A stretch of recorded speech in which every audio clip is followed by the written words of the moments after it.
एक वृक्ष को काटने के लिए कुल्हाड़ी की लगभग 100 मार लगती है।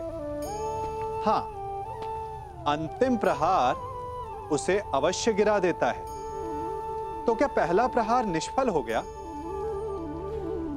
नहीं, पहले प्रहार ने चिन्ह बनाया और दूसरे प्रहार ने उसे और गहरा कर दिया।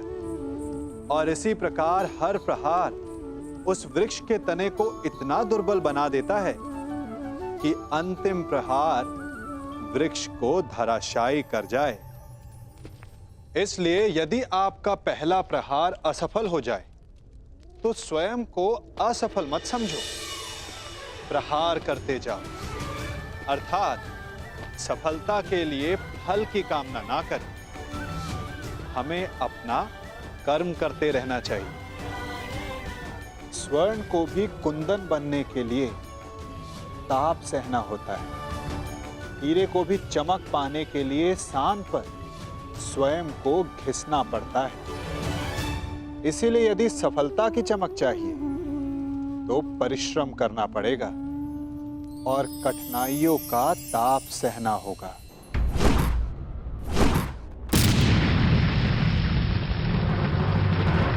तुनीर में और बाण शेष हैं या समाप्त हो गए पांचाल नरेश?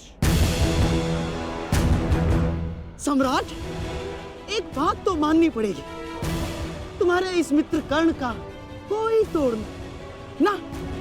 कर्ण का कोई सामना कर सकता है तो वो केवल अर्जुन है, परंतु पता नहीं पशुपतास्त्र की यात्रा में अब वो किस मोड़ पर होगा।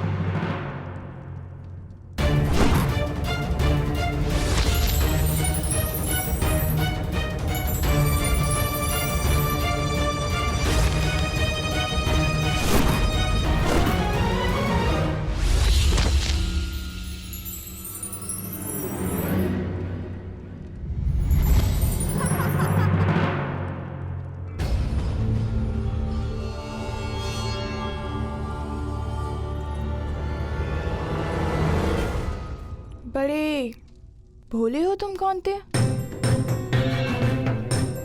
जिस अस्त्र से मुझे मारा जा सके वो तुम्हारे पास नहीं है, परंतु जिस अस्त्र से तुम्हें बांधा जा सके वो अस्त्र मेरे पास है।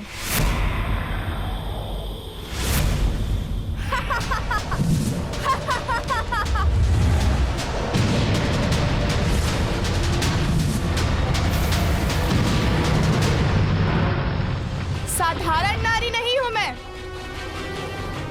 यक्षिणी हूं, वरदान प्राप्त यक्षिणी।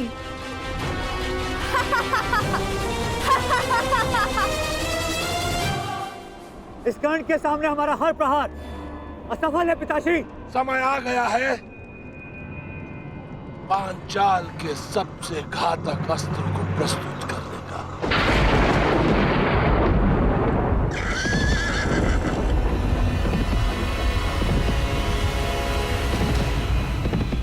अब भी समय है पांचाल नरेश, हस्तिनापुर की अधीनता स्वीकार कर लो। जिसकी पुत्री द्रौपदी ने इतना सब कुछ सहने के पश्चात भी दासी बनना स्वीकार नहीं किया, तो फिर उसका पिता द्रौपद दास बनना कैसे स्वीकार कर सकता है? पांचाल नरेश द्रुपद का सर कट सकता है परंतु झुक नहीं सकता।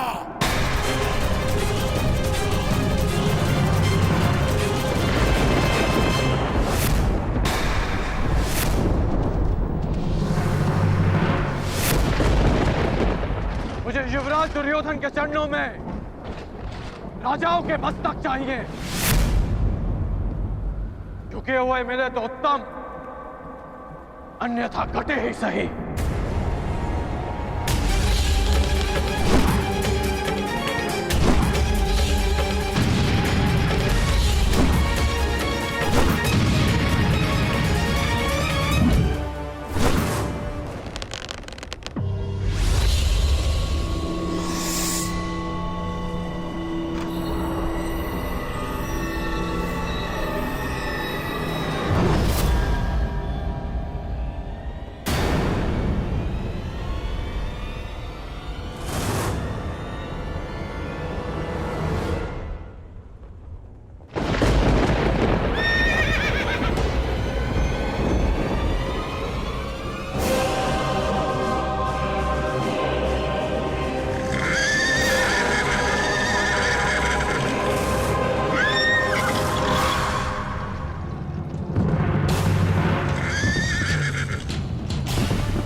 कैसा अंधकार है,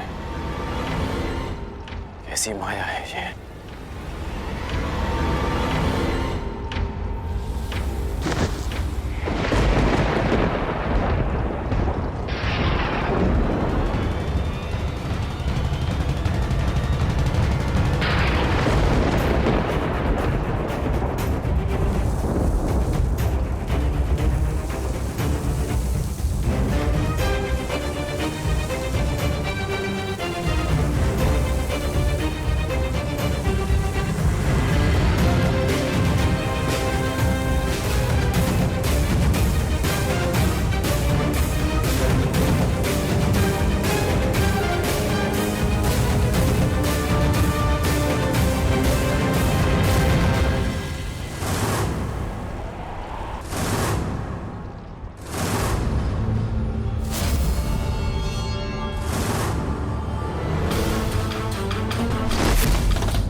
क्या हुआ अंगराज?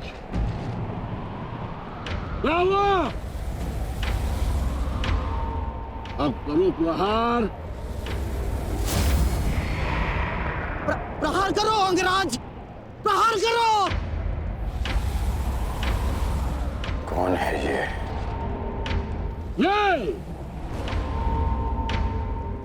ये द्रुपद का वार। पांचाल का प्रहार है।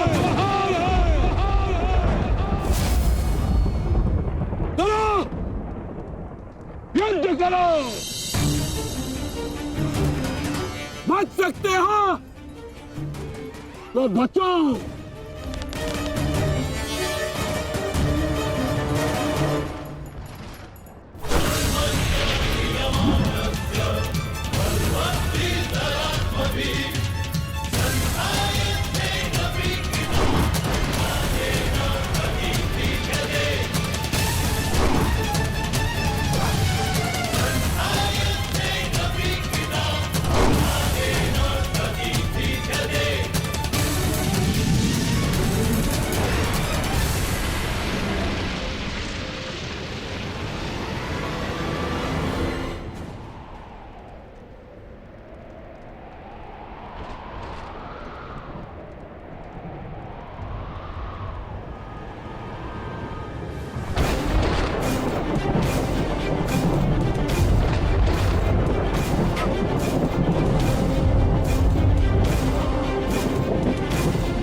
स्त्री है।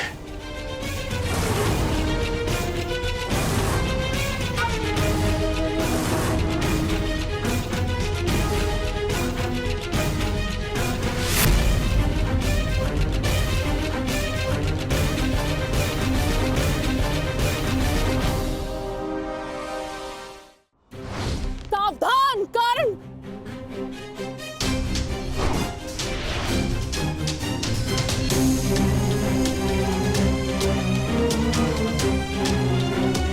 क्या हुआ अंगराज? भयभीत हो? युद्ध करो। एक स्त्री पर अस्त्र उठाना किसी भी योद्धा के धर्म के विरुद्ध है।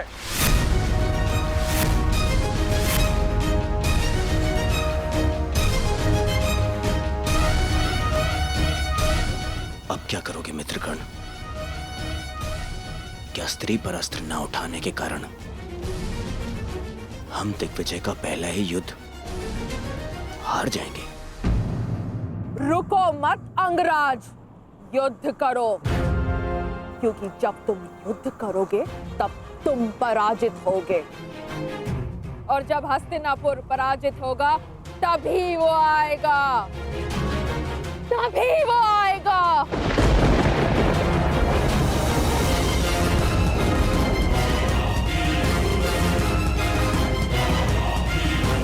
किसके आने की बात कर रही है?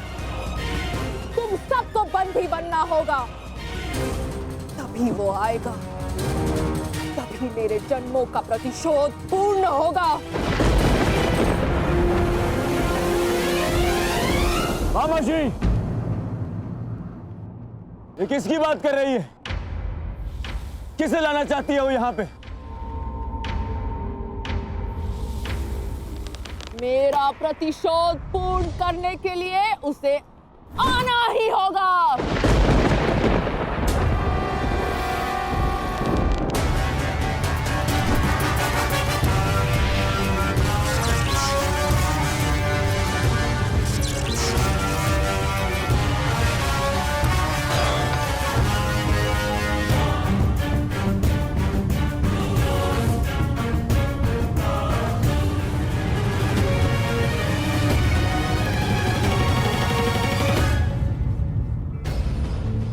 दिव्य कवच तुम्हें प्रहार से बचा सकता है अंगराज, परंतु कब तक? तुम्हें हारना ही होगा। कौन हो तुम वीरांगना? और किसके आने की बात कर रही हो?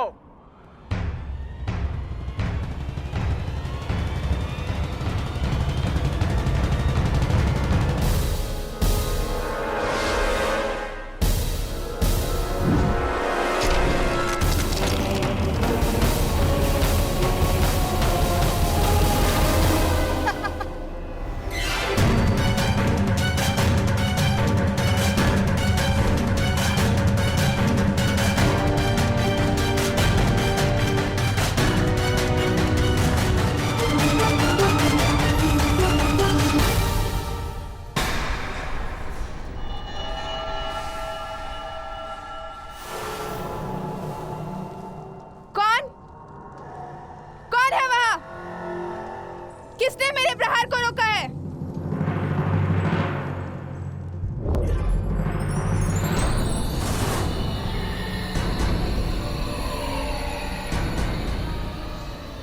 इंद्रदेव, आप? पर आपसे तो मेरा कोई बैर नहीं। मेरे पुत्र से बैर कर कर तुमने मुझे अपना बैरी बना लिया।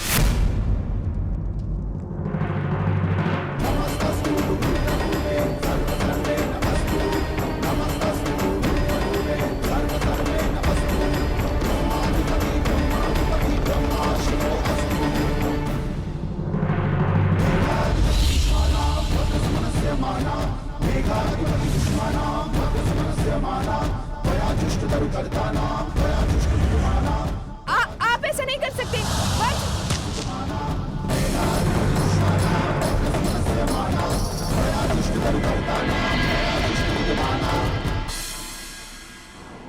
बताओ कौन हो तुम? अपना परिचय दो। अंगराज, यह शिखंडनी है, शिखंडनी।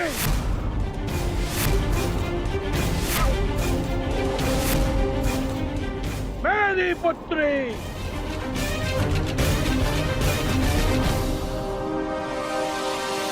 युद्ध करो अंगराज, क्योंकि पांचाल में वीरों का परिचय उसके युद्ध कौशल से होता है, उसके पुरुष या स्त्री होने से नहीं।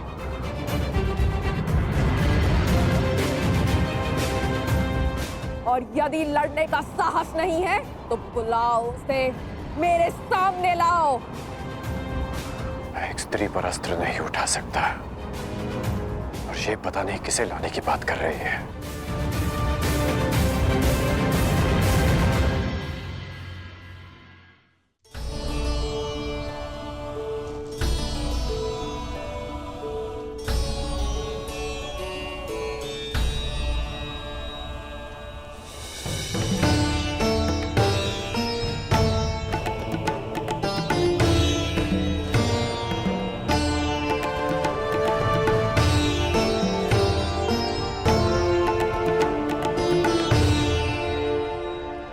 परिश्रम का समय है पुत्र अर्जुन, हमारा लक्ष्य कैलाश है।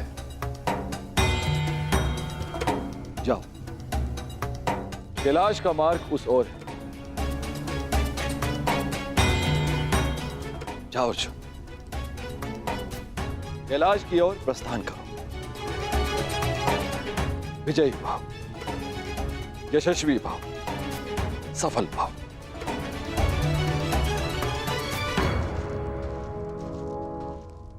अपने पुत्र के मार्ग से मैंने बाधा हटा दी।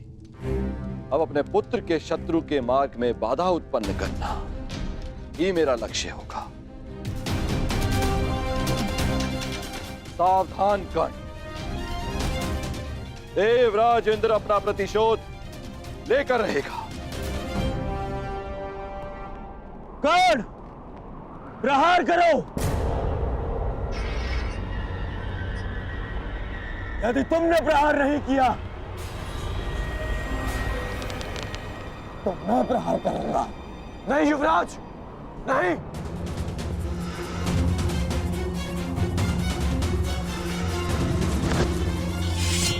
यदि तुम प्रहार नहीं करोगे तो मैं करूंगी।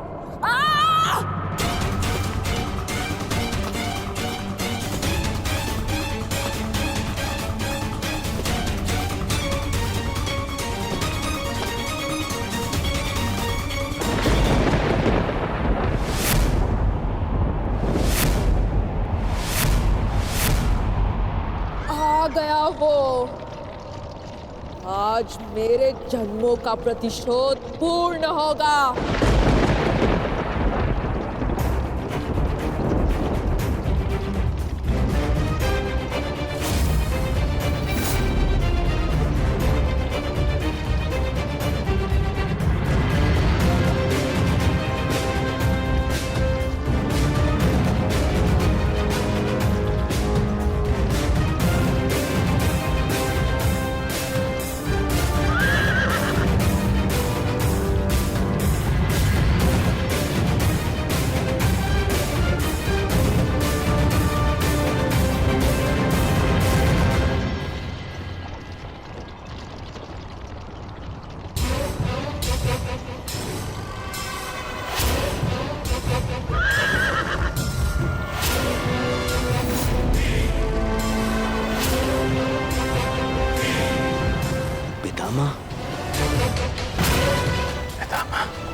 आ गए भीष्म। जन्मों से जिस प्रतिशोध की अग्नि में मैं जल रही थी उसे पूर्ण करने के लिए तुम्हें आना ही पड़ा। स्मरण है या भूल गए? मेरा अपमान, मेरे अस्तित्व का नाश। स्मरण है वो अपमानित अम्बा जिसे न प्रेम मिला न पति। स्मरण है वो अबला अम्बा जिसके स्वयंवर से एक टूटी हुई वस्तु के भांति उठाकर तुम ले आए। स्मरण है वो अम्बा जो अपने अपमान के प्रतिशोध के लिए हर वीर के पास गई, हर योद्धा के पास भटकी। स्मरण है वो अम्बा जिसने तुम्हारी नाश की प्रतिज्ञा लेकर अपने आप को अग्नि को समर्पित कर दिया। हाँ भीष्म, मैं उसी अम्बा का पुनर्जन्म हूँ। शिखंडिनी, शिखंडिनी, शिखंडिनी।